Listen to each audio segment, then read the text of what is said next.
des sections. Lolo, moi, l'organisation qu'il y a en tant que telle. Le reste, c'est la distribution, c'est un peu la distribution des montants qu'on prendra des cartes. On a fixé à 1000 francs au plan local. C'est vrai, on aurait pu dire que c'est 1000 francs minimum. Si vous avez 5000 francs, faut la partie bi toll rek nga joxe lu toll non. Je pense qu'on aurait pu faire ça, mais bon, 1000 francs, ça veut dire qu'on veut démocratiser. Sénégalais bu bëgg carte au niveau de PASTEF, le meilleur parti actuellement au Sénégal, le parti qui a la vision et le parti qui a l'homme qui peut changer la situation, ku ne war naa mën a am la carte du PASTEF. Au terme de ce processus, li ñu bëgg mooy ñu am 1 million de nouveaux militants. 1 million de nouveaux militants mu war ñoo yóbbu directement vers l'élection de 2027 mooy l'élection locale. Élection locale bi nag faw ñu jox ko solo bi mu moom. Cette élection mooy déterminer l'élection de 2029. Le premier tour de l'élection présidentielle de 2029, c'est les élections locales de 2027. 2027 jàpp leen ni élection présidentielle la pour ñun. Nañu takku daal di def comme si chaque mairie est la présidence de la République. Chaque conseil départemental, c'est la présidence de la République. Nañu ko gagner ba nga xam ne on démontrera que aujourd'hui ñun ñooy la première force politique du pays.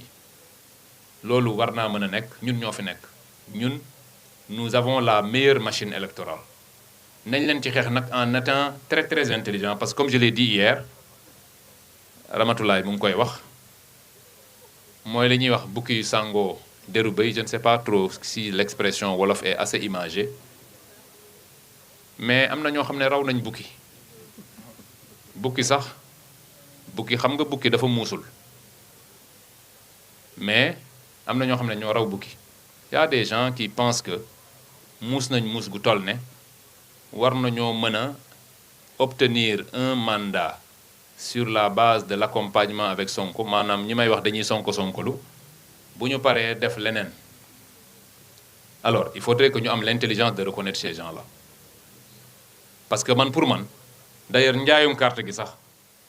dinañ ci gis ñu xaraj ñoo xam ne dinañ ci def lu kenn xamul. dinañ ci engagé wu bu baax a baax mais ça ne voudra rien dire. jaay carte ça ne veut rien dire. ñu organiser conseil national nga ñëw taxaw ça ne veut rien dire. ñu jox la micro nga ne Ousmane Sonko moom laa fi nekkal ça ne veut rien dire. li am solo mooy dans les faits li nga wax da nga ko dëggal. na nga ko dëggal maanaam nekk aux côtés d'Ousmane Sonko di liggéey te yàlla tax pour Ousmane Sonko jusqu'au soir du dimanche où il sera élu président de la République. loolu mooy le vrai mooy ñi ànd ak Ousmane Sonko dëgg-dëgg mais am na ñoo xam ne ànd bi yëpp stratégie la. On les attend nag au tournant. Donc li ma doon wax mooy distribuer carte wala participer à une réunion wala nekk dans une coordination wala jël parole di wax waxu Ousmane Sonko. D'ailleurs sax boo xam nga nit sax kuy wax waxu Ousmane Sonko te gëmu ko da nga koy teel a xam puisque temps yi ñu ngi wax ne nit ñi dëggal seen bopp di nga gis ñoo xam ne mosuñu wax waxu kenn mosu leen dégg ci ñu tudd Ousmane Sonko nga jékki-jékki rek gis leen ñu dem émission ñu dem kii Ousmane Sonko di woy. Loolu on l'a assez vite reconnu ñu xam ni donc comme je le disais l'élection de 2027 c'est le premier tour pour 2029 ñu taxaw ndax dëkk bii il faut que Ousmane Sonko yor ko en 2029 parce que c'était ça le projet bu leen fàtte mukk parce que bi ñu jógee Pastef bi ñu jógee notre volonté c'était de mettre Ousmane Sonko à la tête de ce pays Macky Sall jël lépp li mu am xeex ñu lu ne mu def ñu ko ba nag il a réussi à reporter rek la annulé wul projet bi dafa reporter de 2024 à 2029 donc en 2029 il faudra que ñu taxawaat démontrer ni fa ñu taxawoon rek ña nga fa pour que ce pays puisse avoir un projet consolidé autour de Ousmane Sonko. En parlant de Macky Sall d'ailleurs, xam nga aujourd'hui bu Ousmane Sonko nekkul président de la République gannaaw yàlla parce que ñun ñëpp ay jullit lañ c'est l'action de Macky Sall moo tax loolu c'est quelqu'un qui n'est pas démocrate c'est de la dictature la tegoon ci dëkk bi yéen ñii ñëpp gis ngeen ñun ñii nous vivions dans l'insécurité la plus complète maanaam booy génn sa kër sax balaa ngaa génnee sa portable da ngay xool gauche xool droite xool ndax taxuñu di la fa xaar nga soog a génn ak sa portable parce que bu ñu la jàppee rek dañ lay jàpp rek jël sa portable ñi nga woo yëpp ñu bokk Pastef ñu woo leen infraction ou pas d'infraction dañ lay tëj waa ngeen yaakaar ni ñun sénégalais yi war nañoo seetaan nit kooku mu dem ne ONU c'est-à-dire que ONU amul lu gën a am solo lool non mu ne léegi moom ONU la bëgg a yor maanaam mbootaayu xeetu dëkk yëpp Macky Sall moo koy yor xanaa balaa moo dem di nekki ONU mu ñemee ñëw ndakaaru njaay gi am na fi ay kër am na fi ay mbokk na ñëw fii waxtaan ak kilifa yi ne leen man damaa bëgg a nekk candidat ONU na ñëw li tax ñëwul fii moo tax mënta dem ONU c'est aussi simple que ça ku ñemewuta dugg sa kër maanaam sëñ Saliou boo demoon ba tey mu ñemewoo dugg sa kër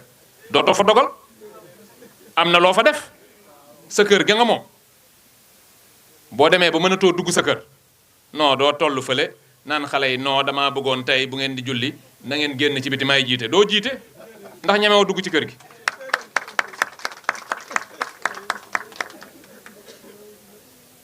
donc yooyu laa bëggoon a wax bëgguma guddal trop parce que je sais que demain c'est un jour ouvrable il faut qu'on libère les uns et les autres mais li may wax rek mooy nañ leen jàpp taxaw fa ñu taxaw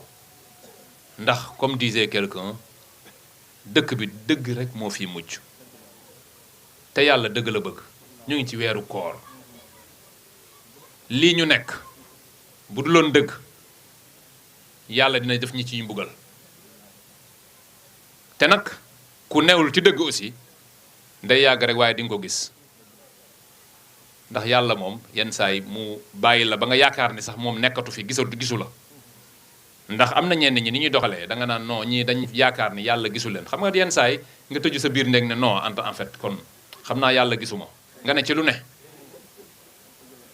yàllaa ngi gis lépp te balaa ñoo sàngoo suuf mu lijjanti ñu fii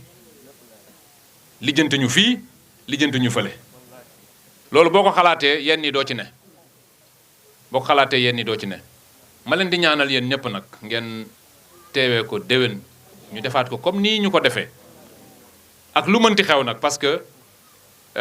comme je dis ñun li ñu ñor rek mooy dëkk bi ak Ousmane Sonko nan la ñuy def ba placer ko à la tête du pays amul leneen lu ñu ñor moo tax ñu bëri il se trompe d'adversaire xam nga un combat boo koy mëne te xàmmeewoo kan nga war a bëreel da ngay am problème maanaam da ngay wàcc ci làmb ja ka ngay njëkk a romb rek nga song ko yaakaar ni kooku mooy adversaire ba fekk adversaire baa ngi lay xaar fële yow nga romb sëñ Saliou defe ne moom la nga dóor mu dóor ngeen songoo li nga am yëpp nga def ko ca ba daan ko wala mu daan la ba ngeen pare ñu ne la non sawaay yow waa ji du moom de kële la waa ji kee di bàkku fële la nga war a parewaat pour dem songu kooku faut pas se tromper d'adversaire il faut savoir dans un combat il faut avoir l'intelligence de reconnaître l'adversaire ñun nag loolu daluñu ñun on reconnaît nos adversaires on reconnaît nos combats man mon combat à moi il n'est pas local amul lu may wër ay Kër Massar ak feneen ce que je cherche c'est un projet national c'est que Ousmane Sonko soit le président de la République en 2029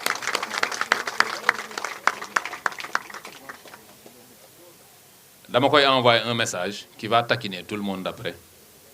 mooy en 2029 lii dañ koy dagg nag en 2029 Ousmane Sonko ñaan leen ko mu désigné ma déglu leen baax li may wax ñaan leen ko mu désigné ma xam nga nan la may désigné xam naa waa APR bu ñu déggee ñaan leen ko mu désigné ma rek xalaat nañ Waly Diouf Bodian président de la République tey ñu dee.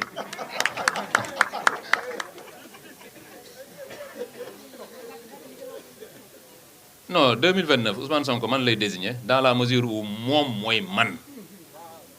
il se présentera et c'est comme si c'est moi qui vais me présenter foofu laa koy waxee xam naa nag gis nga comme ni ñu def Ramatulaay parti bi ñuy dagg mooy ñaan leen Ousmane Sonko mu désigner ma loolu la ñuy dagg pour ne non Waly Diouf Bodian nee na ko Ousmane Sonko désigner en 2029 man buñ ma désigner du ngeen am jàmm de xam naa ni moom man da ngeen di xam naa tëb ci géej gi di kii noonu xam naa kii bi barsax bi ay militant APR lay doon voilà loolu laa bëggoon pare c'est sur cette note de sourire qui vous fait sourire tous j'espère que déwén dinañ ñëw nii ñuy reetaanee nii ñun ñëpp nekk ci jàmm Sénégal jëm kanam Ousmane Sonko nekk président de la République merci beaucoup.